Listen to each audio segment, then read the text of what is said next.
You were born in a city where everyone has a superpower. However, while people freely use theirs, like breathing fire, healing wounds, or growing flowers, you seem to not be able to do anything. But one day, as you leave the city, you realize that everyone loses their power. They called it the Gilded Age. Nobody knew why it happened or how, or even when really. Everyone knew that it had happened though, and that was enough. The powers seemed to flow from the people themselves, their personalities, hopes, dreams, and most importantly, skills, manifesting in awesome ways. Farmers, who had once been merely skilled with crops, having that special green thumb that let them diagnose and tend to their fields with almost preternatural alacrity, found that they could mold the earth around them and channel themselves directly into the fields. Animal whisperers, who'd had special skills training beasts and wrangling wildlife, found that their whispers were no longer metaphorical and had become quite literal, in-depth conversations. Firemen and police, wild with protective instincts, saw their will mold the world around them, stopping bullets and quenching flames. Across society, these avatars and their abilities launched humanity forward at unprecedented speed. But not everyone had such special gifts. The world still had the soccer moms who went through their days with that exhausted determination of doing the thankless work. The world still had the dreamers who flitted from this idea to that and never went farther with it than to mention their musings in passing on the bus. The world still had people like Mervyn Dritt, whose greatest accomplishments during the day were a wave to the crossing guard and a smile to the barista at the coffee shop on his way to the warehouse where he spent his days listening to audiobooks and moving box A to point B and box B to point A. Mervyn was the sort of man you see 100 times a day. Hair just a bit fuller than bald, arms just a bit stronger than weak, eyes just a bit brighter than dull, and never remember. Mervyn is the guy you met at that one college party who you sat next to on the couch for 15 excruciating minutes while you listened to him explain that there were actually hundreds of ways to tie shoes and that the Ian knot was the best way, but didn't really hear anything because you were waiting desperately for Sam to show up. Mervyn is the guy who saw the burger wrapper on the ground in Central Park and put it in the trash, although nobody knows it because no one else was there. While the people in the news, like that one celebrity construction worker who could lift a 1,000-pound beam, seemed to overflow with a new power, people like Mervyn continued to sit and talk about shoe knots and pick up burger wrappers and wave to crossing guards and smile at baristas and listen to audiobooks and seemed to have no powers whatsoever. Then one day, Mervyn took a trip. It wasn't an exciting trip by most measures, just a hike down an unmarked trail on the side of an unmarked highway somewhere in the Appalachia to see a tree that wasn't quite threatened but wasn't quite common. And on that day, the world collapsed. The genius scriptwriters ran out of ideas, the corporate gurus lost track of their superhuman mental calculations, the doctors couldn't figure out the magic touch that had once been second nature. It turns out that all those normal people, not the ones on the news or in the boardrooms or behind the control computers, actually did have superpowers. It turns out that the genius scriptwriters actually drew their power from the dreamers who never had the discipline to stick to one idea. It turns out that doctors actually drew their power from the countless days their soccer moms drove them to work and to find happiness in the toil.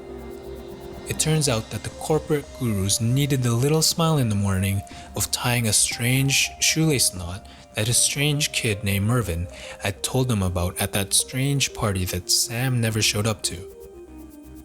It turns out that nobody actually had any superpowers, but we all did together. Below the marble facade lay a web of shantytowns, partially constructed houses, and the people composed of the darkness. Those on the top called us rats, scurrying about in our cage, blind to the cruelty of the world. We ignobilities, after all, could not discern our own mistreatment. We lived, we whirled, we died. Our corpses were briefly wept over before it was lost to the harsh earth. Sometimes I used to stare into the darkness and imagine the spirits swirling all around me. Sometimes I swore I could really see them, just for an instant. But time was a construct, something abstract, something hard to keep track of. The rats were kept in their places by both a strict social hierarchy and by the will of the gods. The Morgenstern, a device of pure divine light, an obelisk that supposedly penetrated the skies above, then reached deep down into the pits of the cage, gave every denizen of Norstria their powers. Some received the ability to fly, others to shoot starlight from their fingertips. They say the king had the ability to transcend death, to live for decades upon decades without sickness or age beckoning him to the grave. Of course, those are the only ones I had heard of from the manuscripts I found in the filth. Barely colored, hastily scrawled pieces of art with a brief platitude about the monarchy's glory, covered with the grime and muck of a table that hadn't been cleaned in years, or a shelf that had collected an armor of dust. I read what I could get my hands on, but sometimes the monarchy would send down enforcers to quell the occasional rebellions that formed when a rat became too wary of their place. That was when I saw the superior powers with my own eyes. Men incinerated in the blink of an eye, on the ground coughing up blood as they were pummeled with tendrils of dirty air.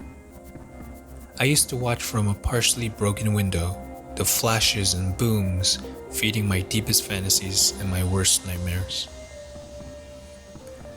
The dimness of the Morgenstern's light had reduced the blessings it gave to the people of the Norstrian underbelly. Some received the power to grow flowers, others the ability to cast stones from their hands. I received nothing, absolutely nothing. I had asked my caretaker, Roseau, the reason why many times. She had always said the same thing. "You were too pure for the Morgenstern's light," she consoled me time and time again. The other children of Tomami orphanage all had their due, and I was left both without parents and powers. I always had a dream as a child. My mother as an angel soaring above the slums and crashing to the ground. My birth, the light of the Morgenstern filling me until there was nothing left but diffused stars. Why did I exist? That was the question I had asked. The gods had abandoned me, leaving me down in a cesspool, leaving those who cared for me to be oppressed and beaten by demigods that stood over our heads, all because I was too pure for the Morgenstern's light, supposedly. One smoky evening, I had an odd encounter with a strange old woman. She wore a tattered old shawl and nothing behind her eyes, though her face had an uncanny expression as she pulled me into her shop. I obliged, dumping a few coins onto her decrepit table and waiting as she read my future. There was no harm in it, not that I believed in. "I see light," she had whispered. I see a stone molding itself into you. I see providence, I see a crown, I see the new magic." It was ethereal. There I was in a house that was little more than salvaged walls and a tin roof, speaking to an old woman who seemed like she had gathered spirits all around her. The same spirits that I had imagined falling into the void had made themselves known to me, and they hovered around me, biting at my ears, laughing in my face. I had closed my eyes and ran from the little house. I have no doubt that the strange woman, who I never did see again, was as shaken as I was. Yet her face was one of certainty, mine of doubt. I never knew what my purpose was until the enforcers came running, some on flames, screaming for sweet death and casting themselves into a pit. Monarchy soldiers fell down through the grabs in the marble, coated in thick blood. Laughter from the very tops of society that echoed its way to the dredges. Not a happy laughter, but a righteous laughter. Perhaps a laughter of liberation as bits of the Morgenstern began to crack and crumble, flaking off as alabaster during a tremor. The dim light that had not chosen me faded fast, covered by the encroaching darkness, and there was an air of rebellion, of liberation. A distant booming, voices, the military march of thousands of boots plodding their way to the underbelly. "Death to the king," they chanted, louder and louder. "Death to Norstria.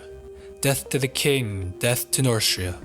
Long live the new magic," they yelled in a frenzy, dragging the king, naked and bloody, down into the depths. They brought him to the center of the slums and impaled him on a pike, a reminder of their conquest. Yet, in their brutality, they cracked the marble facade upon, and the rats scurried out into the light for the first time in decades. The sun was blinding, the sky was cyan blue. The marble city of Norstria had crumbled, stained with blood. Perhaps the conquerors planned to butcher us too, if we did not support their zeal? Fate had different ideas, one twisted and cruel. The Morgenstern's disappearance had dispelled every power whatsoever. As we left the city for the first time, every power that had ever been fed by the dim light of the morning star was gone, to be forgotten forever. But me, powerless, too pure for the Morgenstern's light, my body convulsed. My mind was cast into complete chaos as I floated around the sky, impaling our liberators with shards of long-forgotten light. I judged unconsciously, with impunity, my wings wide and my eyes tinged with fury. I was the new king, I was the imperator, and I was the new magic. This was the providence that had been promised. As I took to the skies to carve out the superiority of the rats, I realized for the first time that I was not worthless. I was made for a purpose. As my brethren and my conquerors realized as crystals protruded from every inch of my body, I was the Morgenstern. I was the way to the future. I was the next source of light for a new Norstria.